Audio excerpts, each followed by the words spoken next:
నమస్తే, నేను అక్షిత్. మనతో ఈరోజు మాట్లాడడానికి మాధవనేని రఘునందన్ రావు ఉన్నారు. అన్న చెప్పండి అన్న, అప్పుడే ప్రచారం స్టార్ట్ పెట్టినట్టున్నారు. నేను 2 నెలల క్రితం నుంచే పనిచేస్తాను. జనవరి నుంచే ప్రచారం ప్రారంభించినాం. ఉమ్.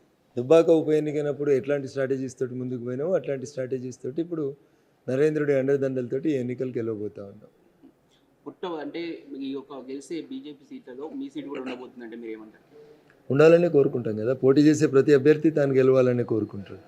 మాకున్న యాడెడ్ అడ్వాంటేజ్ నరేంద్ర మోడీ గారు, పార్టీ గుర్తు, దానివల్ల మేము ఖచ్చితంగా గెలుస్తామనేటువంటి విశ్వాసం కనబడుతుంది. గతంలో కూడా మీరు పోటీ చేశారు, ఇక్కడ నుంచి ఎంపీగా 3వ స్థానానికి ఉన్నారు. ఇప్పుడు మాత్రం కొంచెం డిఫరెంట్ క్యాండిడేట్స్ కూడా బలంగా లేదు. అక్కడ బీఆర్ఎస్ పార్టీ బలంగా ఉంటుంది.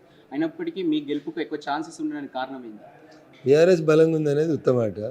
బీఆర్ఎస్ మునిగిపోతున్నటువంటి పడవ, టైటానిక్ లాంటి పడవ, మళ్ళీ పైకి తేలుతుంది అనేటువంటి ఆశ కూడా లేనటువంటి పడవ. కాబట్టి మెదక్లో ఏదో బీఆర్ఎస్ బలంగా ఉందని హైదరాబాద్లో కూర్చున్న వాళ్ళు మాట్లాడితే మేము ఏం చెప్పలేం. బీఆర్ఎస్ అనేది ఎక్కడా లేదు, తెలంగాణలో ఎక్కడ లేదు, మెదక్లో కూడా లేదు. మీరు గతంలో ఒకసారి చెప్పారు, తుమ్మల లేకపోతే కడియం వీళ్ళందరూ ఎప్పుడో ఒకసారి మీకు రిటర్న్గా చూపిస్తారు, వాళ్ళు జాయిన్ చేసుకుంటారు. ఇప్పుడు మీకు వాళ్ళ అవసరం ఉన్నప్పుడు వెళ్ళిపోతారని చెప్పారు. అది నిజమైంది అనుకోవచ్చా? ఇప్పుడు రఘునందన్ రావు చెప్పింది ఏంటంటే, నేటి ఫిరాయింపుదారులే రేపు పిరంగులై పేలుతారు సార్, నీ కొంప కూలుతుంది అని చెప్పిన. ఇనలేదు. వానికేం తెలుసు అనుకున్నాడు. రఘునందన్ రావు 2013 నుంచి ఇదే మాట చెప్తున్నాడు. ఇలా అదే మాట నిజమని ఆయనకు అర్థమవుతుంది. కాళ్ళ కింద భూమి కదిలిపోయి వాస్తవాలు జరుగుతూ ఉన్నాయి. రాజకీయాల్లో ఫోర్కాస్ట్ చేయడం అనేది ఇంపార్టెంట్. ఫోర్కాస్ట్ చేసి చెప్పినాం, వాళ్ళు వింటలేరు. వాళ్ళ కర్మ వాళ్ళు అనుభవిస్తారు. ఫోన్ ట్యాపింగ్ విషయంలో మిమ్మల్ని కూడా ఒక బాధితులుగా ఉన్నారు. అందులో మెయిన్గా మీరు ప్రసిద్ధిగా ఉన్నటువంటి హరీష్ రావును మీ జరిగినంతగా మీకు నడిపించింది మీ ట్యాపింగ్ చేయడానికి కారణం హరీష్ రావు అనుకుంటారా? ఇప్పుడు మొట్టమొదటి ముద్దాయి కావాల్సింది రాష్ట్ర ముఖ్యమంత్రి గారు కావాలి. టెలిఫోన్ ట్యాపింగ్ ఏ ఒక పోలీస్ ఆఫీసరో తన వ్యక్తిగత అవసరాల కోసం చేయడు. ముఖ్యమంత్రి గారు ట్యాపింగ్ చేయమని చెప్తేనే ట్యాపింగ్ షురూ అవుతుంది. షురూ అయినాక ఇక వాళ్ళకి నచ్చిన వాళ్ళే చేసుకుంటారు, అది వేరే విషయాలు జరుగుతుంది. కాబట్టి 1. 2, దుబ్బాక ఉప ఎన్నికప్పుడు మా ఫోన్లు విన్నాము అని చెప్పిండ్రు. దుబ్బాక ఉప ఎన్నికప్పుడు అక్కడ ఉన్న టీఆర్ఎస్ ఇన్ఛార్జ్ ఎవరు? హరీష్ రావు గారు. కాబట్టి ఆయనను ముద్దాయి చేయమని అడుగుతున్నాం. అప్పుడున్న జిల్లా కలెక్టర్ గారు వెంకట్రామరెడ్డి. ఇవన్నీ ఆయనకు తెలిసే నడుస్తున్నాయి. ఆయన డిస్ట్రిక్ట్ మ్యాజిస్ట్రేట్ కుర్చీలో ఉన్నాడు.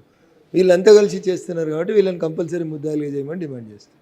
ఒక ఉద్యమకారునిగా బీఆర్ఎస్ పార్టీ తొలి దశలో పనిచేసిన వ్యక్తిగా మీకు ఈ స్థాయికి బీఆర్ఎస్ పార్టీ చేరిందంటే మీకు ఏమనిపిస్తుంది? స్వయంకృత అపరాధం అనిపిస్తుంది. చేసుకున్నోడికి చేసుకున్నంత అంటారు కదా, అట్లా అనిపిస్తుంది. లిక్కర్ కేసులో చూసుకుంటే కవిత ఇప్పుడు అరెస్ట్ అయింది. అంటే ఇంకో 6 నెలలు కూడా జైల్లో ఉండొచ్చు అని చెప్పి చెప్తూ ఉన్నారు. ఏమంటారు? సో విషయం కోర్టులో ఉన్నప్పుడు ఒక వకీల్గా మాట్లాడకూడదు, సబ్జుడిస్ అవుతుంది. జడ్జి గారు ఏం చెప్తే అది వినండి దయచేసి. ఇప్పుడు ఉన్నటువంటి మెదక్ కంటెస్టెంట్ క్యాండిడేట్లలో వేరే క్యాండిడేట్స్ అంటే వెంకటరామరెడ్డి కావచ్చు, నీలమ్మది కావచ్చు, రఘునందన్ రావుకి మధ్య డిఫరెన్స్ ఏముంది? సో వెంకటరామరెడ్డి గారు మా జిల్లా వ్యక్తి కాదు. వెంకటరామరెడ్డి గారికి మెదక్ జిల్లాతో సంబంధం లేదు. వెంకటరామరెడ్డి మా జిల్లా కొంతకాలం కలెక్టర్గా పనిచేసిండు. అట్లా మెదక్ జిల్లాలో 30 మంది పనిచేసారు. ఆ 30 మంది బోర్డు లింగాలలో ఆయన లింగం. కలెక్టర్గా పనిచేసినోడల్లా జిల్లాను కబ్జా చేస్తా అంటే ఎట్లయితుంది? ఆయన దురాక్రమణదారుడు, భూ కబ్జాదారుడు, రకరకాలుగా మెదక్ జిల్లాని వాడుకున్నాడు, దోచుకున్నాడు. గాయన వచ్చి ఎట్లా పోటీ చేస్తాడు మా దగ్గర? అన్యాయం చేసినోడు, పేద ప్రజల గొంతు నొక్కినోడు ఆయన. ఇక కాంగ్రెస్ గురించి మనం మాట్లాడాల్సింది ఏం లేదు. ఇంకో 100 కోట్లు కూడా పెడతా అన్నట్టు మాట్లాడుతుంది వెంకటరామరెడ్డి. ఏమంటారు దానిపైన? అది ఓటర్లను ఇన్ఫ్లుయెన్స్ చేయడం అవుతుంది. అది నేను ఎలక్షన్ కమిషన్ కంప్లైంట్ చేద్దాం అనుకుంటున్నాను. అట్లా చెప్పడం అనేది తప్పు. 100 కోట్లు పెట్టి దవాఖాన కట్టిస్తా, 100 కోట్లు పెట్టి స్కూళ్ళు పెడతా. You cannot influence like that. I'm going to complaint against him in the election commission of India. Harish Rao మొన్న మాట్లాడుతూ చాలా సమయం కూడా చదువుతాం, మేము కూడా హిందువులమే, బీజేపీలో హిందువులు కాదని చెప్పేసి మాట్లాడడం జరిగింది. మీరేమంటారు దీనిపైన? సో హరీష్ రావు హిందువు అవును కాదని నేను ఎప్పుడు మాట్లాడలేదు.